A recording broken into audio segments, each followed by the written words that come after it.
சிறப்பு தீவிர வாக்காளர் திருத்தம் தொடர்பாக அனைத்து கட்சி கூட்டத்திற்கு ஏற்பாடு செய்திருக்கும் மாண்புமிகு தமிழ்நாடு முதல்வர் திராவிட முன்னேற்ற கழகத்தின் தலைவர் சகோதர சகோதரிகளே, உங்கள் அனைவரையும் வணங்கி, மக்களாட்சியின் அடித்தளமே வாக்கு உரிமைதான்.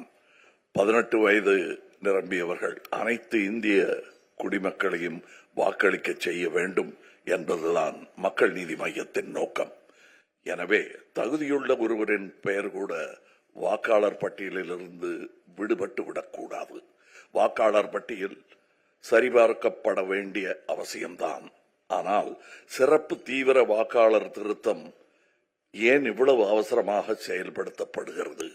இந்த அவசரத்தினால்தான் பீகாரில் 65 லட்சம் வாக்காளர்களின் பெயர்கள் பட்டியலிலிருந்து நீக்கப்பட்டு அவர்கள் வாக்களிக்கும் உரிமையை இழந்துள்ளார்கள்.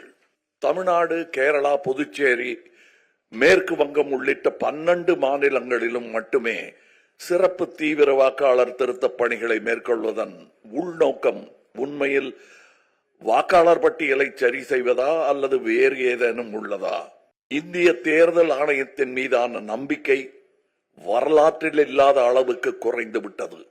கர்நாடகா, மகாராஷ்டிராவில் வாக்கு திருட்டு சம்பவங்கள் தொடர்பாக எழுந்த நியாயமான சந்தேகங்கள் இதுவரை தீர்க்கப்படவில்லை. வாக்குச்சாவடிகளில் பதிவு செய்யப்பட்ட சிசிடிவி காட்சிகள் வெளியிடப்படுவதில் ஏன் தயக்கம்? அலுவலர்கள் சென்ற போது வீட்டில் ஆளில்லை என்று கூறியோ, அபத்தமான காரணங்களை தெரிவித்தோ தகுதியுடைய ஒருவரின் பெயரை கூட பட்டியலில் இருந்து நீக்கிவிடக்கூடாது. சிறப்பு தீவிர திருத்த பணி வாக்காளர் பட்டியலில் உள்ள குறைகளை தீர்க்க வேண்டும். மேலும் புதிய பிரச்சனைகளை கொண்டு வந்து விடக்கூடாது. தேர்தல் ஆணையம் மீதான அவநம்பிக்கை ஜனநாயகத்திற்கு ஆபத்தானது. நடுநிலைமையுடன் செயல்படுகிறோம் என்பதை நிரூபிக்கும் பொறுப்பு தேர்தல் ஆணையத்திற்கு உள்ளது.